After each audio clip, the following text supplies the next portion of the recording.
కేశవ్ గారు ఒక విషయం చెప్పారు. ఓసారి జీవితంలో కొన్ని అవకాశాలు వస్తూ ఉంటాయి. కొంతమంది ఆ అవకాశాలు ఉపయోగించుకుని ముందుకు పోతూ ఉంటాం. 1996లో మార్చి 11వ తారీఖున నేనొచ్చి హంద్రీ నీవాకి ఫౌండేషన్ ఉరవకొండ నియోజకవర్గంలో వేశాను. ఇది ఒక చరిత్ర అని చెప్పి కూడా నేను మీకు తెలియజేస్తున్నా. ఎగ్జాక్ట్గా దగ్గర 29 సంవత్సరాలు. అయితే ఈ యొక్క ప్రాజెక్ట్ను ఒక్కసారి మనందరం ఆలోచిస్తే మనందరి ప్రియతమ నాయకుడు ఎన్టీ రామారావు గారి కళ. ఆ రోజు మీరు చూస్తే రాయలసీమకు నీళ్లు లేవు, రాయలసీమ ఎడారిగా మారిపోతుందని అందరూ కూడా చేతులెత్తేసిన పరిస్థితి. అలాంటి పరిస్థితిలో ఒక నమ్మకాన్ని కల్పించిన ఏకైక వ్యక్తి నందమూరి తారక రామారావు గారని చెప్పి నేను మీకు తెలియజేస్తున్నా. ఆ రోజు బచావత్ అవార్డు ఉండేది. ఇక్కడుండే వాళ్ళకు చాలా మందికి తెలియకపోవచ్చు. కృష్ణా జలాలు ఆ బచావత్ అవార్డు ప్రకారం నేరుగా అలొకేషన్ ఎక్కడుంటే అక్కడే ఇచ్చేవాళ్ళు. ఆ రోజు ఎన్టీ రామారావు గారు క్షుణ్ణంగా పరిశీలించి మిగులు జలాలు వాడుకునే శక్తి అవకాశం ఆంధ్రప్రదేశ్కు ఉందని నిర్ణయించి అందులో భాగంగానే హంద్రీ నీవా, నగిరి గాలేరు, తెలుగు గంగా ఇలాంటి ప్రాజెక్టులు తీసుకొచ్చి రాయలసీమ దశ దిశ మార్చడానికి రూపకల్పన చేసిన ఏకైక నాయకుడు నందమూరి తారక రామారావు గారు.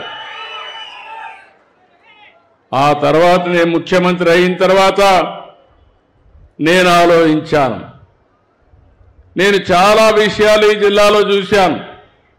45 సంవత్సరాల సుదీర్ఘ రాజకీయ జీవితంలో ఈరోజు మీరు చూస్తే ఈ జిల్లాలో రాయదుర్గం ఎడారిగా మారిపోయే పరిస్థితికి వచ్చింది.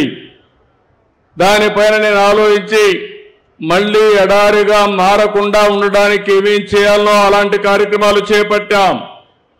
నేను జిల్లాకు వస్తే మీ అభిమానం చూసేవాడిని. ప్రత్యేకమైన సౌండ్, ఈ సౌండ్ ఎక్కడా రాదు. మీ అభిమానం అయితే ఈలలేస్తూ నేను ఎక్కడున్నా కిలోమీటర్లు పరిగెత్తు జిందాబాదులు కొడుతూ ప్రత్యేకమైన మ్యూజిక్ కూడా క్రియేట్ చేసే జిల్లా అనంతపురం జిల్లా అని చెప్పి నేను మీకు తెలియజేస్తున్నా. అది చూసిన తర్వాత రోజు రోజుకు నాకు పట్టుదల పెరిగింది. ఈ జిల్లా రూపురేఖలు మార్చాలని చెప్పి ఆలోచించాను. అందులోనే మీరు ఒక్కసారి గుర్తు చేసుకోండి, ఒక్క వేరుశెనగ పంటే వేసేవాళ్ళం ఈ జిల్లాలో. ఆ వేరుశెనగ పంటేస్తే 10 ఏళ్ళలో 2 ఏళ్లే పంట వచ్చేది, 8 ఏళ్ళు పంట వచ్చేది కాదు. నా దగ్గరకు వచ్చే నాయకులు బాధపడతా ఉంటే ఏమి చేయాలనో తెలియక మొట్టమొదటిసారిగా నష్టపరిహారం ఇచ్చిన వ్యక్తి పార్టీ తెలుగుదేశం పార్టీ అని చెప్పి నేను మీకు తెలియజేస్తున్నా. ఆ తర్వాత ఇన్సూరెన్స్ కూడా పెట్టాం. ఒకసారి నా బాగా జ్ఞాపకం, కరువు వచ్చింది, నీళ్లు లేవు, మనుషులకు నీళ్లు లేవు, పశువులకు నీళ్లు లేవు. చరిత్రలో మొట్టమొదటిసారిగా పశువుల కోసం క్యాంపులు పెట్టాం. ఎక్కడ చెరువు ఉంటుందో ఆ చెరువు దగ్గర తీసిపోయి క్యాంపులు పెట్టి కోస్టల్ నుంచి పెద్ద పెద్ద వ్యాగన్లో గడ్డి తీసుకొచ్చి ఒక 4 నెలలు ఆ పశువులన్నీ కాపాడి మళ్ళీ మీ ఇంట్లోకి పంపించామంటే ఆ రోజులు చూశానని చెప్పి నేను మీకు తెలియజేస్తున్నా. చాలా మంది అన్నారు ఇది రాయలసీమ కాదు రాళ్లసీమని. నేనన్నా రాయలసీమని రాళ్లసీమ కానీయను, రతనాల సీమ చేస్తానని ఆ రోజే చెప్పాను.